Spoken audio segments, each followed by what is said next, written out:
In your life, you've likely played at least one video game, whether it be mobile games, old games you had as a kid, or maybe you actively play them to this day. Either way, you'd likely argue that the gameplay is the most important part. Well, that's most definitely an extremely integral point to a game. What matters just as much, if not more in some cases, is a good story. You might remember a game because it was fun to play in the moment, since it prioritizes gameplay over story, but it probably isn't going to stick much as a game that has a memorable story.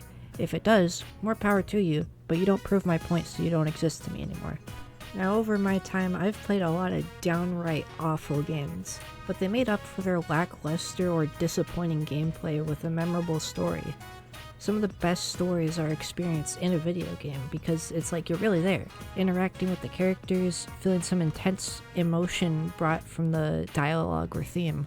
Video games are an incredibly powerful tool to tell stories, the same way books, movies, TV shows, and pretty much any other media can be used to tell one. There's a ton of video games that have been adapted into movies, TV, books. Some are very poor adaptations, but they're still adaptations nonetheless. Also, as of recording this, the Fallout TV show is not out, but I have high hopes for it. I will probably be let down, but we can't let this flop, chat. But regardless, however, as I said, unlike those, in most cases, video games are the thing that someone is interacting with. Of course, there's those interactive movies, there's a lot of interactive stuff on the other side, but it's a very minuscule subsection which nobody talks about. But I am willing to check them out for a future video if anybody would actually watch that. I am getting off topic though, so I'll move back onto what I was talking about, which is how games are the main thing that people will usually be interacting with.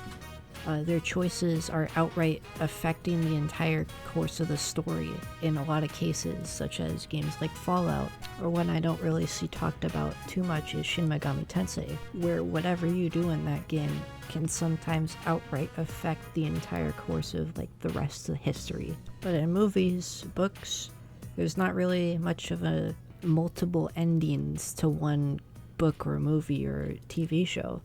And that's what makes a video game story so powerful, is that you're the person who gets to decide what happens, usually. But enough of this malarkey. You're probably saying, well, why are you so qualified to talk about this? And to I say, why are you questioning my reasoning? And two, because I've actually made some games of my own over the past few years. I've written more than just games. I've written comics, a few books that I never finished. But I've mainly written story-driven games, mainly RPG games, and one of these games, which was my first, however, was so bad that I find myself making snide remarks and references almost unconsciously in my other works because I've just started to embrace how bad it was and show it as a prime example of what not to do when writing a game. I do have another video where I went back and I played through it on my channel. I do go decently into depth on the story of me developing it, which I can't really go over on here because it would take at least an extra 40 minutes to just talk about this game specifically. But if this information isn't going in one ear and out the other, then and you are interested in watching me go through all that, then the video is on my channel. It's about an hour long, but I'll be honest, you aren't really missing out on a whole lot. Like I said, if it's something you're interested, it's on my channel. But very elongated advertisement of my last video aside, before I start yapping up a storm about that, I'd like to transition over to talking about why I wanted to mention my own work specifically, and also why you probably clicked on this video, or you're watching this somewhere. Writing a good game narrative. That's the video title. There you go. I'm qualified to talk about this because I have written characters, I have written game narratives before, and I am writing more. I mean, by the time this video is gonna get released, I'll probably be on a break from doing it because I did it so much. But regardless, I'd like to bestow my wisdom and knowledge in this field for anybody who's willing to also dive into the field or just want to check it out.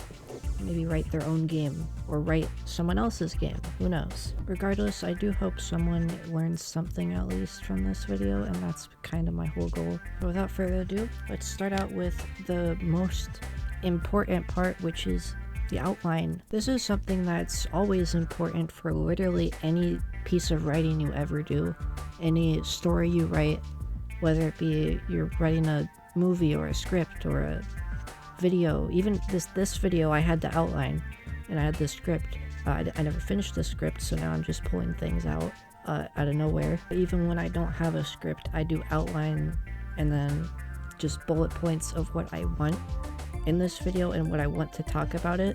Same goes for video games.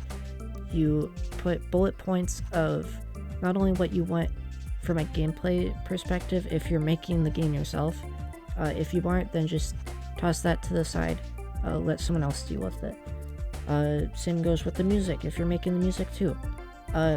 Bullet points, what I do is I come up with an entire soundtrack, I name all the tracks first, and I go into Bandcamp, and then I list every song on an album draft, and then I save that draft, and then I just compose the music by name.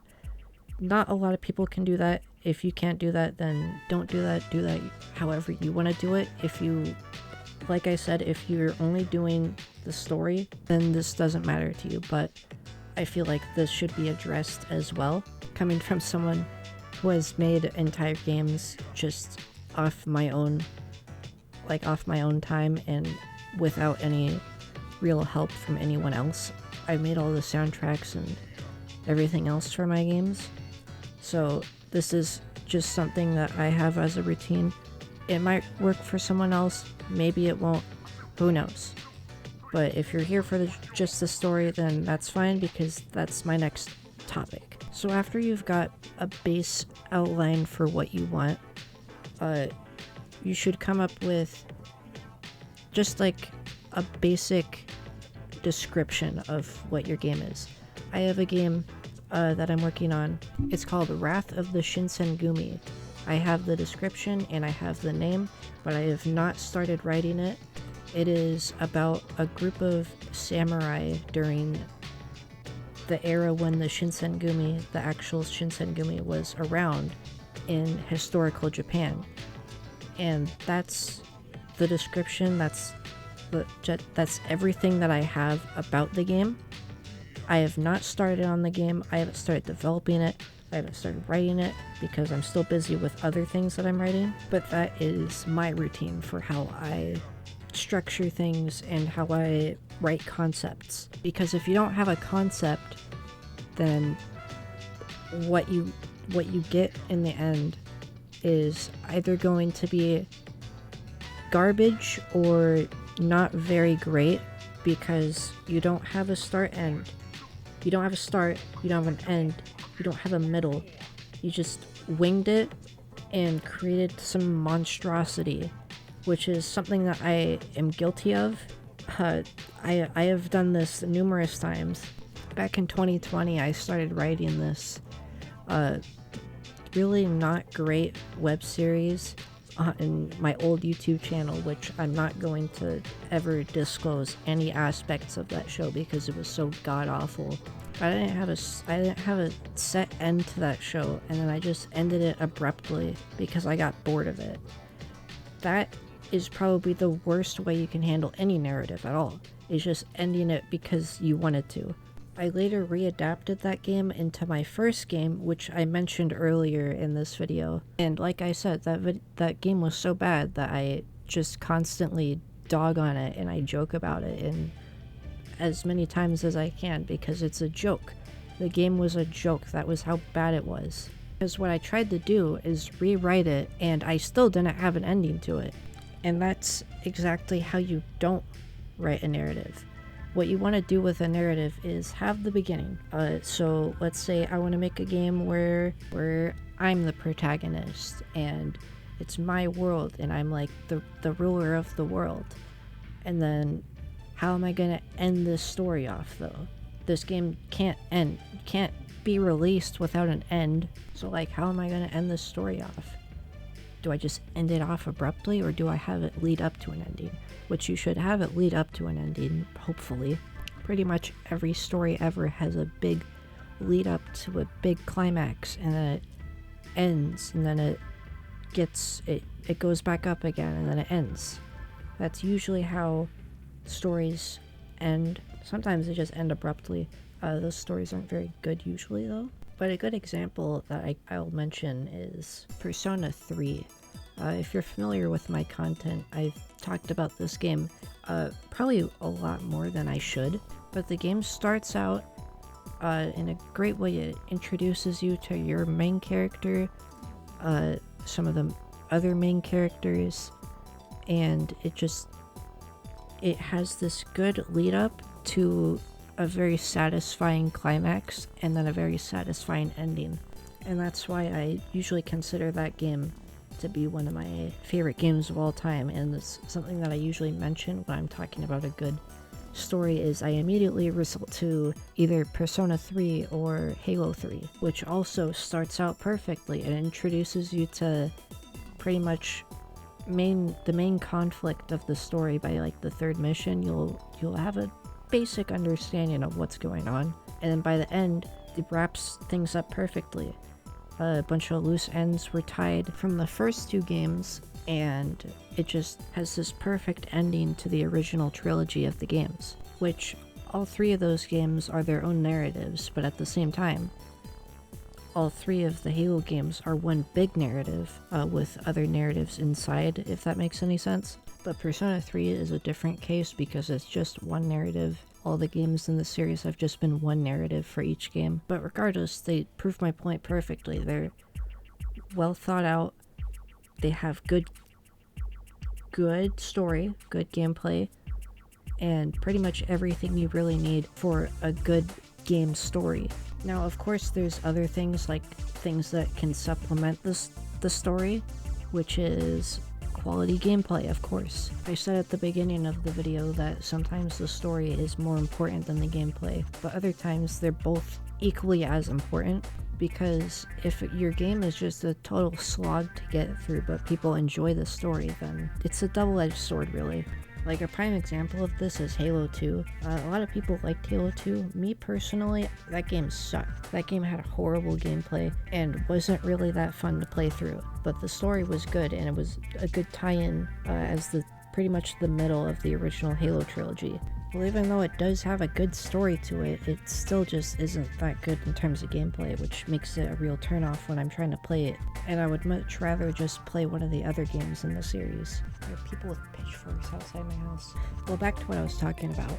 Another good thing to help supplement a good story is good music.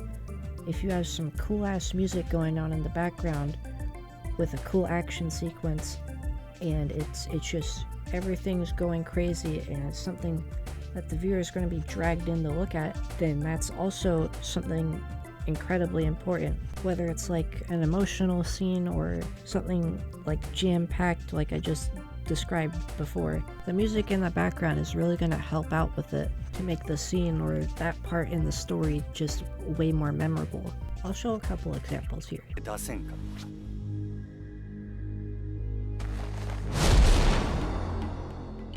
アジマ脱げや兄弟昔みたいに殴り合うて決着つけて俺に言い訳させてくれやお前が俺に勝てたらの話やけどな舐められたもんやな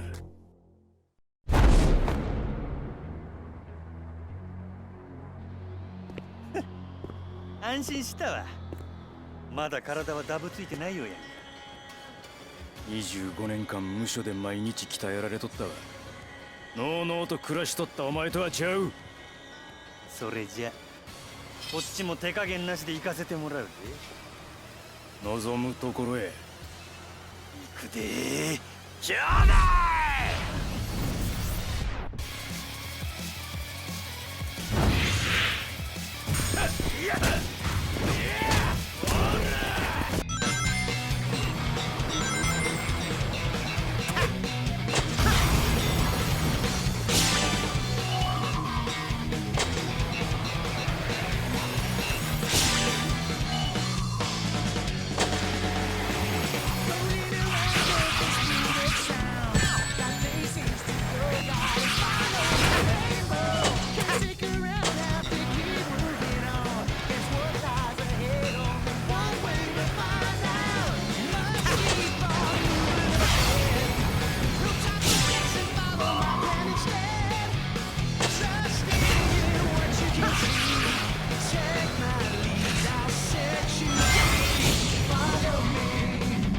those clips that I just showed, perfect. They're great. I'm gonna be real, I didn't even have any clips in mind, but I'm gonna show some, and I'm just recording this right after the last thing. But regardless, what I trying to prove the point of is that there's a lot of things that go into a narrative of a game, not just the story, not just the gameplay. It's a whole wide variety of things, and those are just the things that I touched upon. I don't think I'm incredibly qualified to talk about this much more. I think what I wanted to do here was just give you a basic look into how things work, and if you wanted to make something, you could with this knowledge.